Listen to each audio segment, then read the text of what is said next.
Lucas capítulo 1. Hemos estado estudiando 3 domingos consecutivos sobre este capítulo. Si hay cosas que menciono, como que usted dice, ¿qué está hablando el pastor? En las grabaciones están los mensajes anteriores. Y cada manera de comercial, sé que a algunos les ha costado verlas en Facebook, porque Facebook no las hace en forma ordenada, pero tenemos un canal de YouTube, ahí sí aparecen de forma más ordenada. Entonces, si alguien tiene interés, puedo pasarles el link y por ahí lo voy a estar pasando también en el grupo para que se añadan al canal de las predicaciones. Bueno, hoy vamos a conversar un poquito sobre el cumplimiento de la promesa y nos vamos a basar en Lucas capítulo 1. Vamos a leer versículos 57 al verso 63.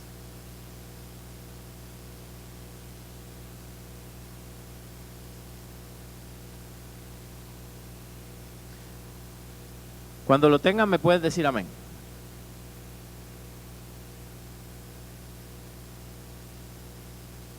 Dice: cuando a Elizabeth se le cumplió el tiempo de su alumbramiento, dio a luz un hijo. Y cuando oyeron los vecinos y los parientes que Dios había engrandecido para con ella su misericordia, se regocijaron con ella. Aconteció que al 8º día vinieron para circuncidar al niño y le llamaban con el nombre de su padre, Zacarías. Pero respondiendo su madre dijo: no, se llamará Juan. Le dijeron: ¿por qué? No hay nadie en tu parentela que se llame con ese nombre. Entonces preguntaron por señas a su padre cómo le quería llamar. Y pidiendo una tablilla, escribió diciendo: Juan es su nombre. Y todos se maravillaron. Al momento fue abierta su boca y suelta su lengua. Padre eterno, queremos darte gracias.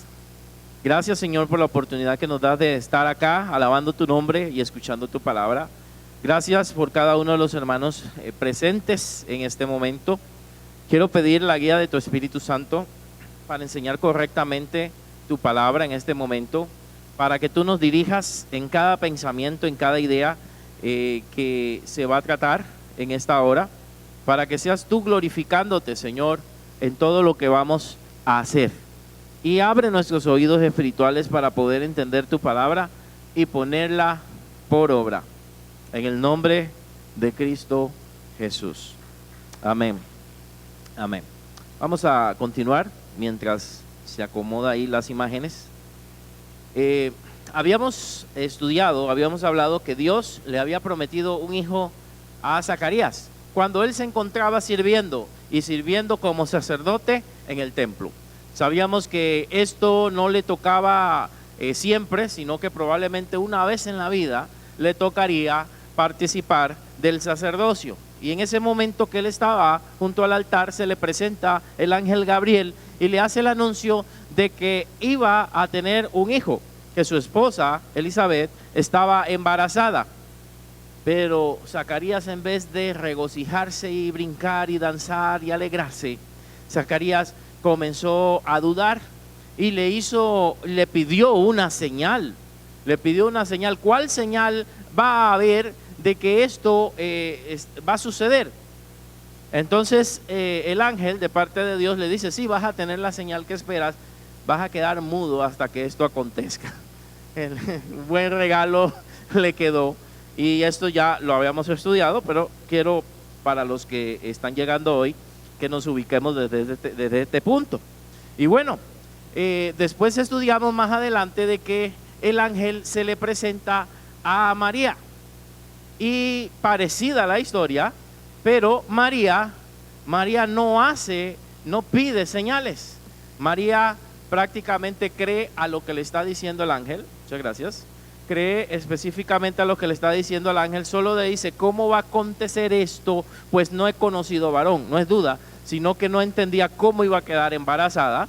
Y el ángel le explica, y al final ella dice: hágase, yo soy aquí la sierva del Señor, hágase conforme a tu palabra. Aquí nos deja una gran enseñanza esto, porque a pesar de que Zacarías era un sacerdote, ya alguien viejo, con fe, y dice que era un hombre de buen testimonio, él y su esposa, pero le faltó fe en el último momento. Y en cambio, esta muchacha, que probablemente podía rondar los 16 años, un poquito más hacia arriba, si acaso a los 20 y algo, ¿verdad? Esta muchacha le cree inmediatamente y se sujeta a la voluntad de Dios. Este pasaje nos hace un contraste entre la fe de Zacarías y la fe de María. Aquí ganan las mujeres nuevamente, ¿verdad? Bueno, vamos a sacar una de hombre pronto, no se preocupen, varones. Vamos a reivindicarnos. Zacarías, como vimos, no le creyó a Dios, pero Dios es fiel a sus promesas. Y es lo que vamos a ver ahora, es el cumplimiento de la promesa. Y Dios cumplió su promesa. Dios cumplió su promesa para con Zacarías. Y Dios siempre cumple lo que nos promete a nosotros, porque Él no es hombre para mentir. Él siempre va a cumplir lo que nos promete. ¿Cómo fue el nacimiento de Juan el Bautista? Vámonos al versículo 57. Dice que Elizabeth se le cumplió el tiempo de su alumbramiento y dio a luz un hijo.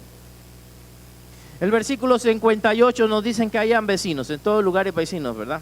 Y los parientes que Dios había engrandecido para con ella, para con ella su misericordia. ¿Y qué pasó con ellos? Se regocijaron, eran buenos vecinos. Eso es lo bonito. Eran buenos vecinos, eran vecinos que se contentaron, se alegraron de la bendición que estaban recibiendo esta pareja. Nosotros debemos alegrarnos de las bendiciones de Dios hacia otras personas. Cuando nuestros hermanos están siendo bendecidos, debemos gozarnos. Pero muchas veces aparece algo que se llama la envidia. Y cuando a alguien le va bien, hay personas que dicen, ¿quién sabe qué estará haciendo? ¿Quién sabe? Yo que estoy dando tiempo en la iglesia y yo que hago esto y esto, no me están pasando cosas buenas. Qué terrible cuando tenemos el corazón dañado, que no nos podemos alegrar en que Dios esté haciendo cosas bonitas a otras personas. También nos debemos gozar. La Biblia dice que nos gocemos con los que se gozan y que nos lloremos con los que lloran. Debemos identificarnos con aquel que es bendecido, debemos identificarnos con aquel que le está yendo bien en algo, en un trabajo, en su familia, está progresando, está estudiando, está avanzando. Pero cuando alguien también tiene alguna situación difícil, también nuestro corazón debe doblegarse, también nosotros debemos sentir dolor con esta persona. Eso se llama identificarse con las personas. Y esta gente, este capítulo a mí me llama la atención, esta porción de que los vecinos y los parientes se gozan, se regocijan y se alegran. Se nos sigue diciendo por el verso 59 que llegaron al octavo día. Era normal que en el octavo día circuncidaran a los niños. Pobrecitos, pero así era. Y le llamaban con el nombre de su padre. ¿Cómo lo llamaban? Zacarías, bonito nombre, ¿verdad? No, y menos aquí en Costa Rica Zacarías, ¿verdad? Lo llamaban Zacarías. Le colocaron el nombre de su padre, o así le estaban tratando de llamar las personas. Entonces, inmediatamente su madre, ahí por el verso 60, responde, no, se llamará Juan. Y presten atención, Dios no le había hablado, por lo menos en lo que vemos en el texto, a Elizabeth.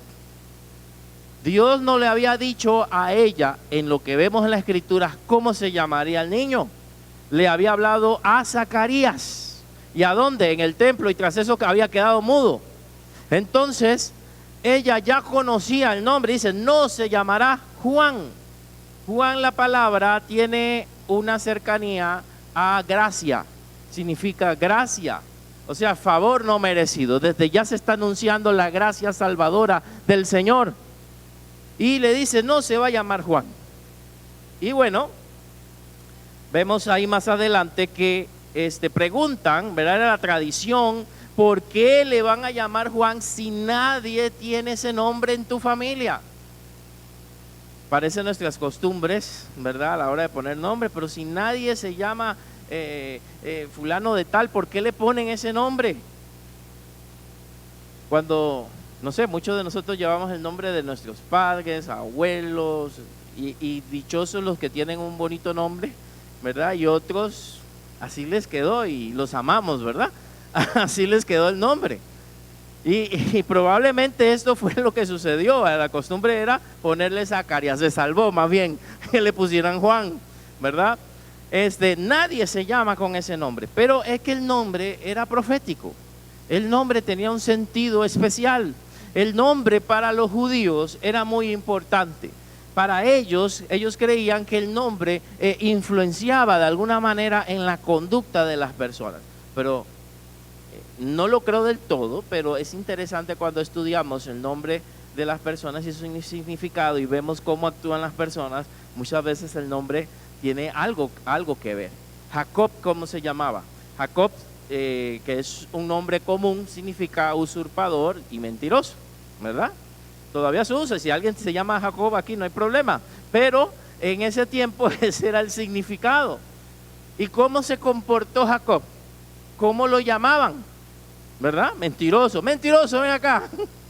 Usurpador, soy mentiroso. Seguro en algún momento se lo comenzó a creer y comenzó a actuar de esa manera. Por eso Dios le llama Israel, príncipe de Dios.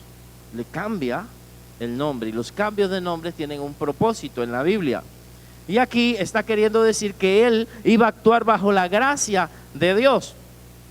Entonces, ¿verdad? En una cultura donde el hombre tenía ahí algo de fuerza, hermanos, en el verso 62 dice que le preguntaron por señas al padre cómo le quería llamar. ¿Cómo le quieres llamar tú?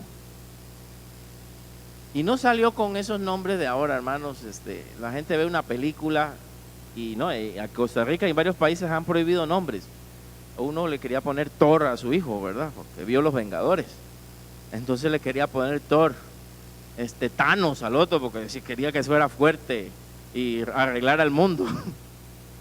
No, sino que el nombre tenía un sentido especial, ¿verdad? Y en este caso él mismo escribe en la tablilla, Juan es su nombre. Y todos se maravillaron. ¿Por qué se maravillaron? Bueno, podríamos decir que él habló con su esposa en la tablilla y tal vez la había comunicado, puede ser, pero me llama la atención que aquí dice todos se maravillaron, y es probable porque coincidieron en el nombre, y esto es por obra del Señor. Todos se maravillaron, y también de que ese nombre era un nombre especial. Él iba a preparar el camino a nuestro Salvador. Ahora también vemos de que Zacarías era incrédulo. Dios tuvo que quitarle el habla y aquí no le queda otra que creer.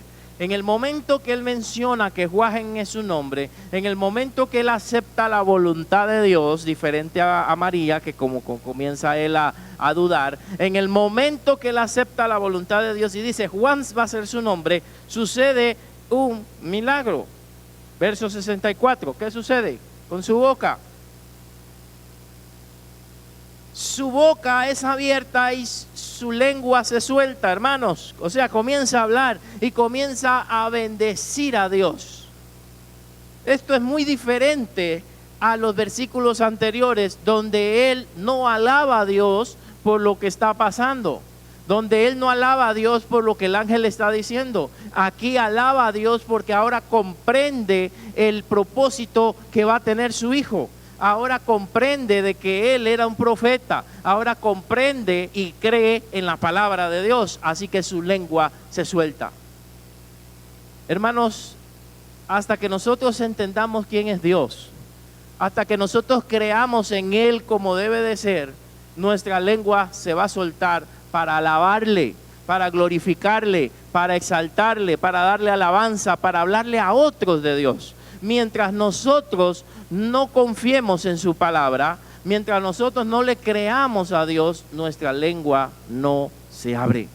No se abre para glorificarle, no se abre para darle gracias, no se abre para exaltarle y menos para hablarles a otros de Dios. En el momento que nosotros tenemos un encuentro con Dios y entendemos qué está sucediendo con nosotros, nuestra boca se abre. Decía un coro antiguo, no puede estar triste un corazón que alaba a Cristo, hermanos. Un corazón que alaba al Señor no puede callarse. No puedo callar, dice otro canto por ahí, no puedo callar lo que Dios hace en mi vida. No lo podemos callar, tenemos que comunicarlo, tenemos que proclamarlo. Y así que él aquí probablemente crece en fe y alaba a Dios. ¿Cuántos de nosotros tal vez empezamos siendo incrédulos? Es más, los grandes hombres de la Biblia, muchos de ellos empezaron con incredulidad, pero Dios fue trabajando en ellos hasta que su corazón confía en lo que Dios tenía para ellos. Él recupera el habla, hermanos, pero volvemos a ver a la congregación o al pueblo. La congregación es importante. En el verso 65 al verso 66 dice que se llenaron de temor, y es un temor de reverencia. ¿Quiénes? Todos los vecinos, y en todas las montañas de Judea se divulgaron todas estas cosas, y todos los que la oían las guardaban en su corazón, diciendo: ¿quién pues será este niño? Y la mano del Señor estaba con él. ¿Quién va a ser este niño? ¿Quién será? Pero lo interesante es que la gente corrió la voz. Y estos eran buenos vecinos, era una buena época. La gente estaba esperando al Mesías. La gente estaba orando acerca de él, esperando sobre él. Me van a pagar algo, un billete seguro. Un anuncio, hermanos. Vamos a ver si lo entiendo. 649597, luces prendidas del carro. 649597. Pensé que era un billete, hermanos. Ok, seguimos. Navideño no, gracias. El pueblo se impacta. Cuando Dios hace algo en nuestras vidas, siempre lo he dicho, debemos dar acción de gracias. Sé que en nuestros cultos de hoy, tal vez por la cantidad de gente, es como muy difícil dar espacios, pero hay servicios donde se pueden dar, los servicios de oración, aún hasta el de enseñanza, los grupos de mujeres, los grupos de varones, o un momento especial que Dios haya hecho algo importante en su vida, puede hablar conmigo. Es bueno dar testimonio, es bueno dar acción de gracias. ¿Por qué? Porque eso multiplica la fe del que está oyendo.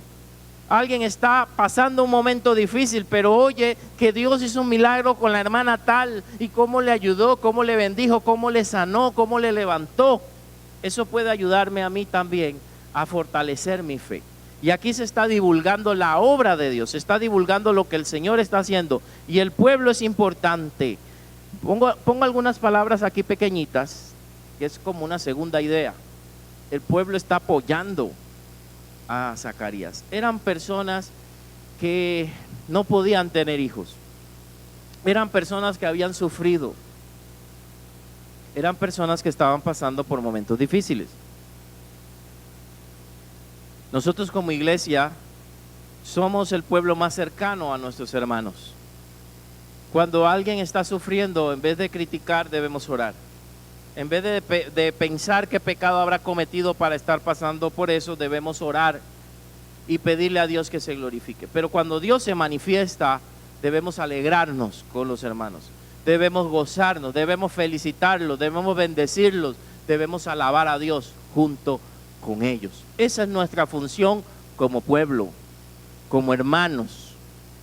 No criticar, no señalar. Yo sé que usted no hace eso, pero por si acaso, nada de eso, sino apoyar y alegrarnos. Ahora Zacarías presenta un cambio, porque Zacarías, recuerde que era incrédulo. Verso 67 en adelante, él hace aquí una oración muy importante en teología, que es también una profecía que él da aquí. Yo quiero rescatar de esa oración algunas cosas. Primero, él alaba a Dios. Zacarías, su padre, fue lleno de ¿qué? Ok, mientras estaba incrédulo, aunque él era un hombre bueno, no tenía fe. ¿Estaba lleno? Parece que no.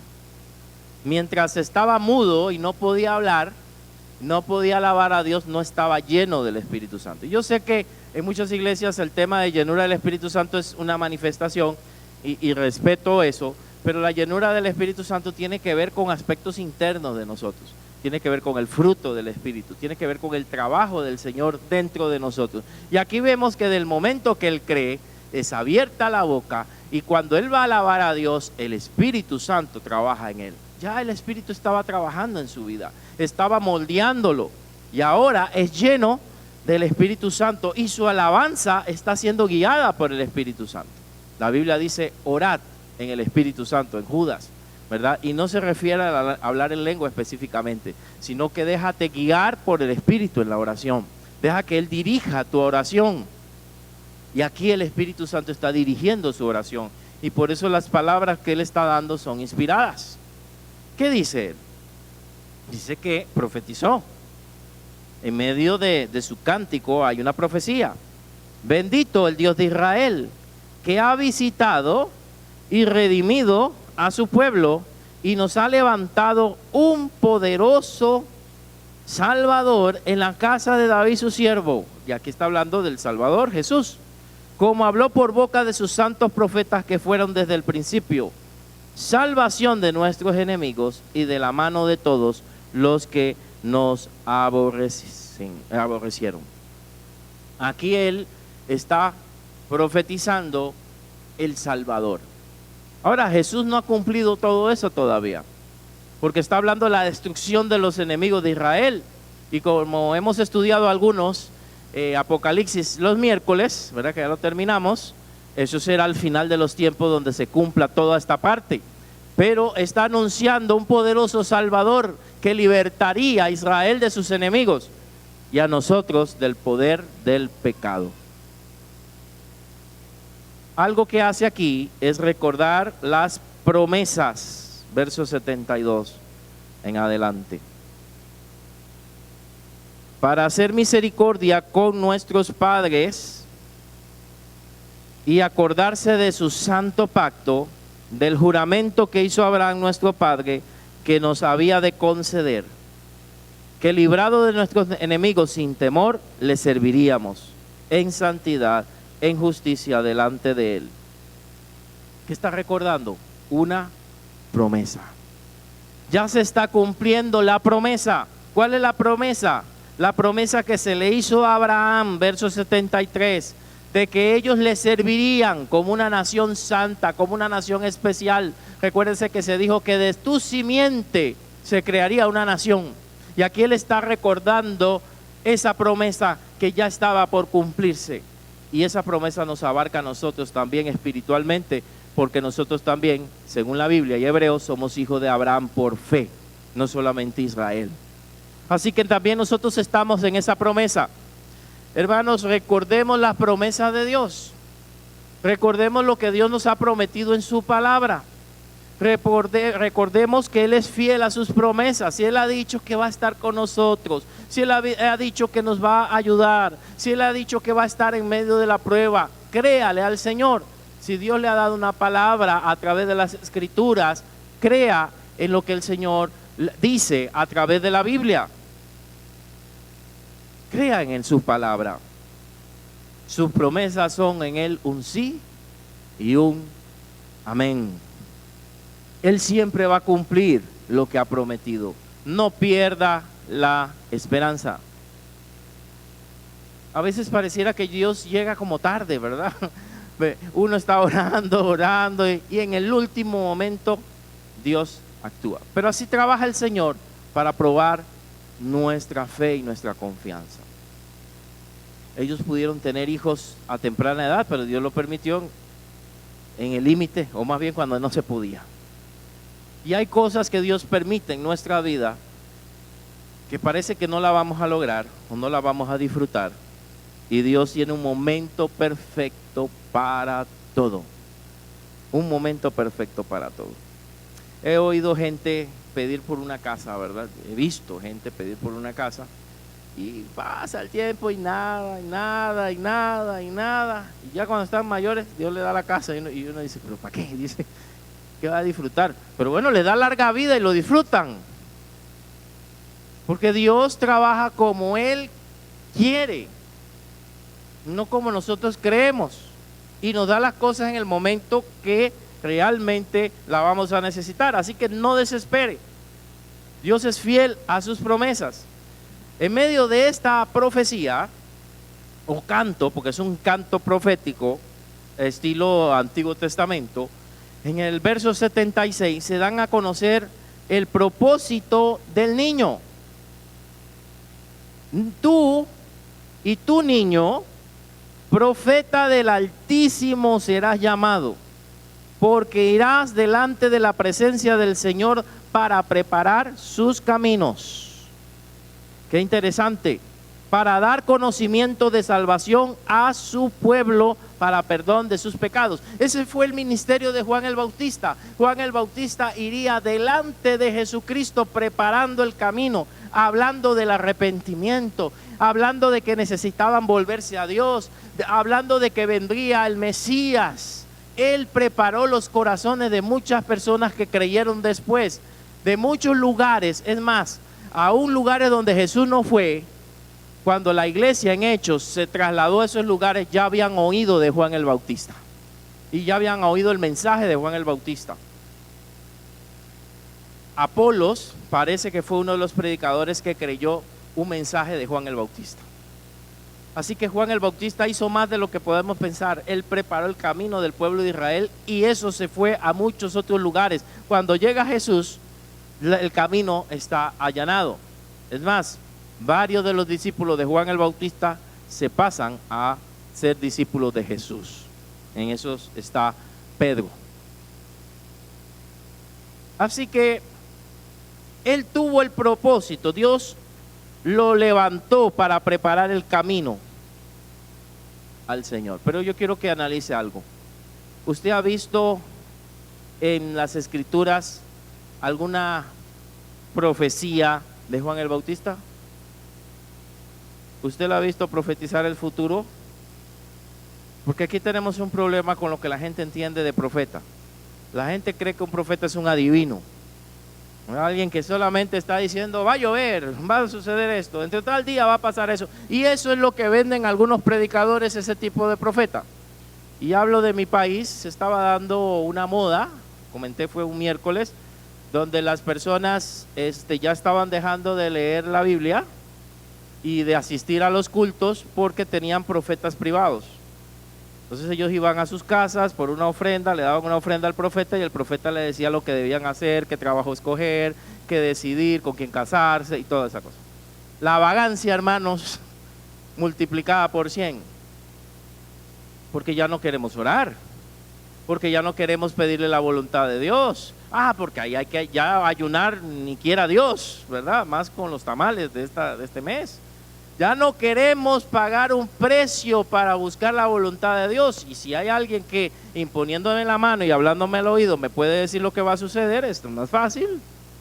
Y así me evito el culto y me evito todo. Pero Dios no nos mandó a eso, nos mandó a buscar de su presencia.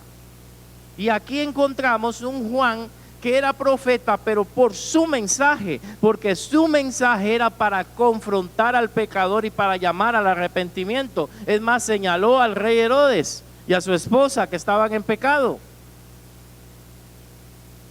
¿Cómo terminó Juan el Bautista? Bueno, esa parte no le dijeron a los padres, gracias a Dios. Le cortaron la cabeza, pero cumplió su misión. Es más, cuando Juan el Bautista estuvo preso, algo heredó de su papá. Todos heredamos cosas de nuestros padres, ¿verdad? A Juan el Bautista lo encarcelan antes de morir.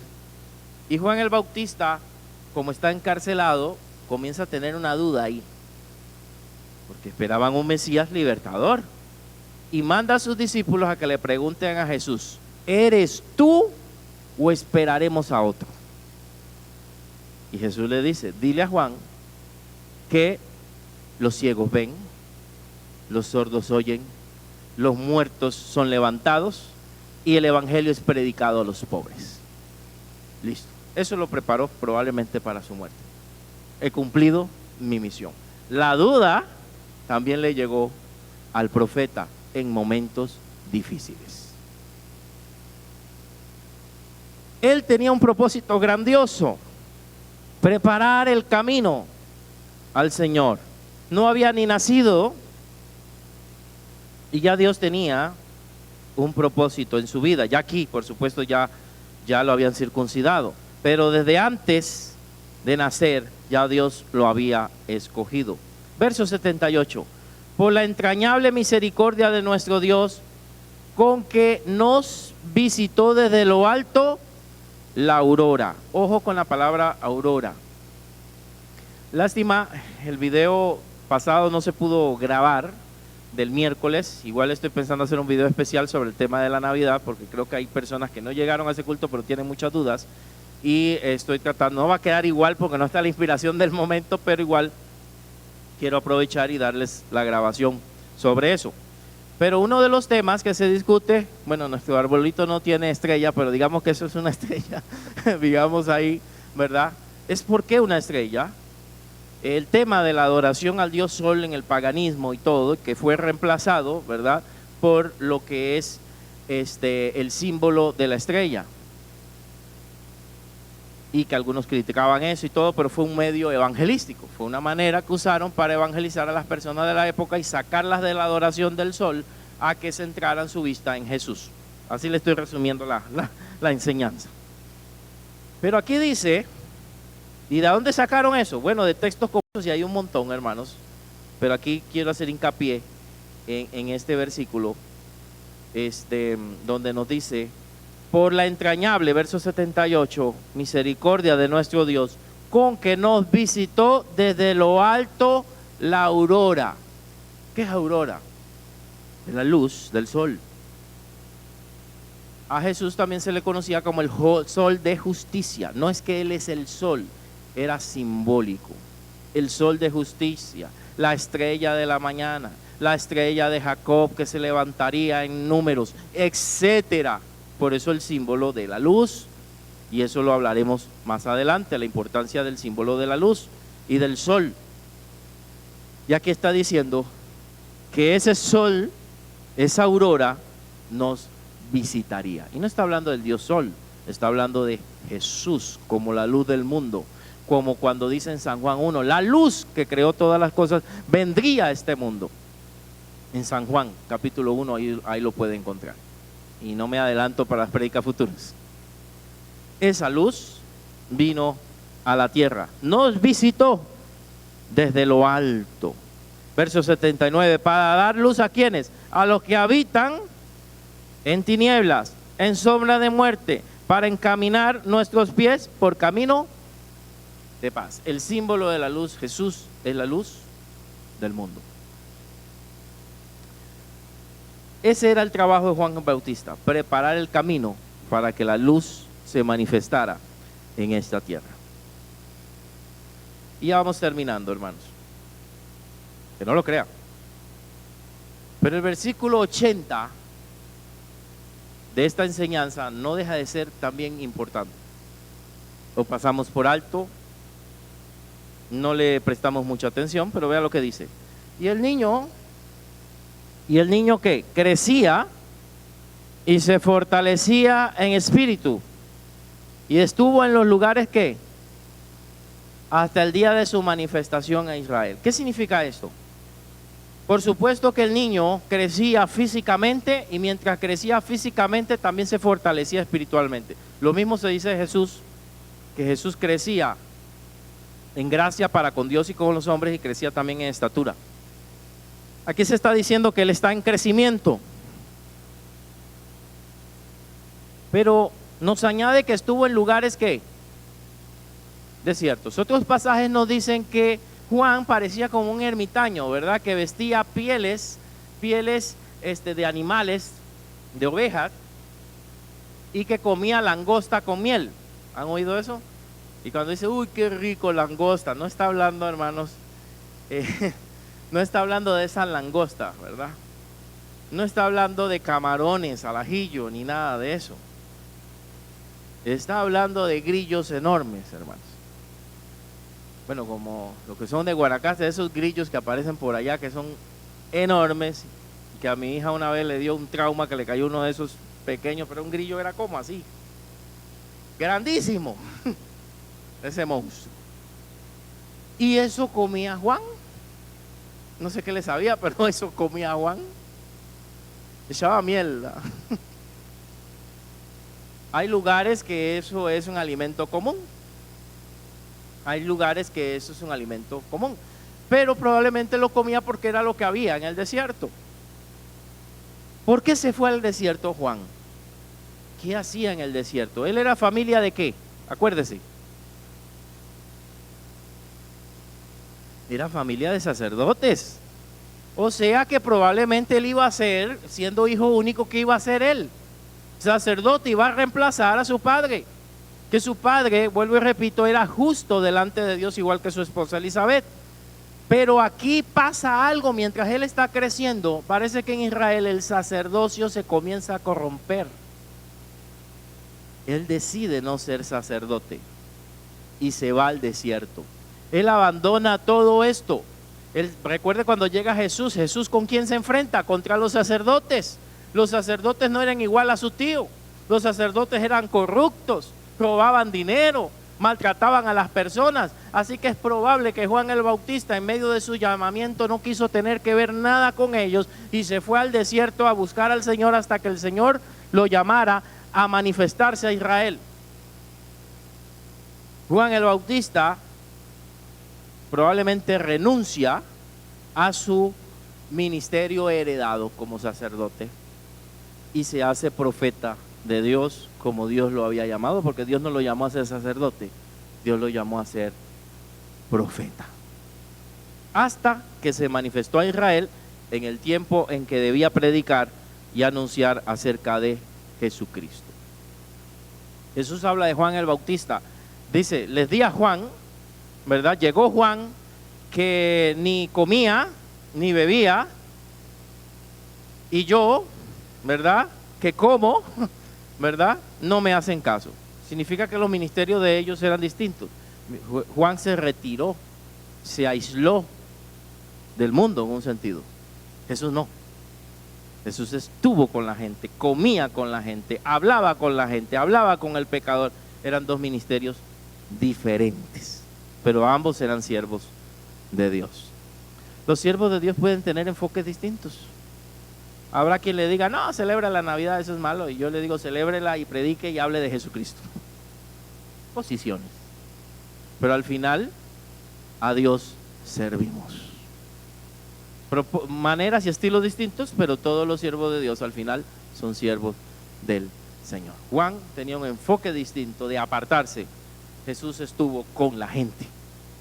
Enfoques totalmente diferentes. Conclusiones. Dios es fiel en cumplir sus promesas. No lo olvides. ¿Has estado orando por algo? ¿Dios te ha inquietado por orar por algo? ¿Te ha prometido algo Dios en las Escrituras? Créele a Él. Debes ser obediente y tener fe.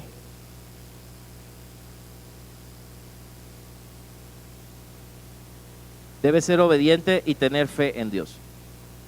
Bueno, aquí estoy en línea, puedo corregir un error que vi. Dios desata nuestra boca para que le alabemos.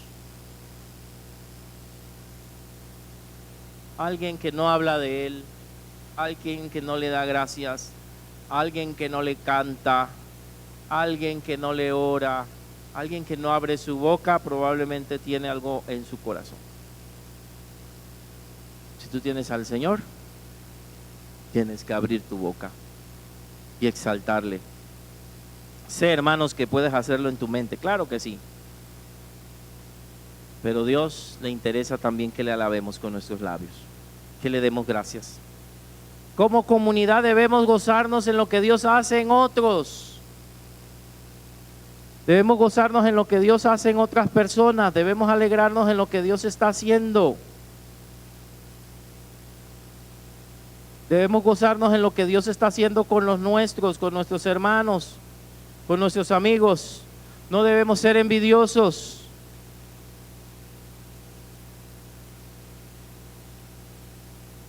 Debemos creerle siempre al Señor.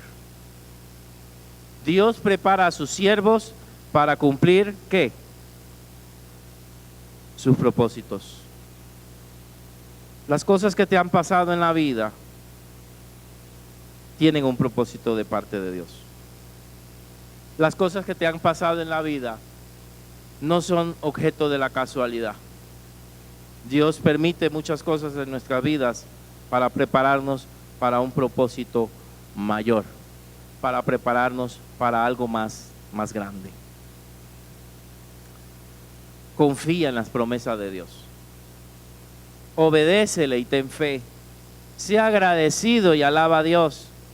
Habla sobre sus maravillas. Identifícate con las vivencias de otros hermanos y cumple con el propósito para el cual Dios te ha llamado. Yo estoy seguro que todos hemos sido llamados con un propósito. Por supuesto, no todos van a ser pastores, no todos van a ser evangelistas, no todos van a ser tener títulos ni nada de eso. Pero tú no eres un objeto de la casualidad. Dios te llamó pensando en tus hijos, pensando en tus vecinos, pensando en tu familia, pensando en ti. Hay un plan de Dios para tu vida.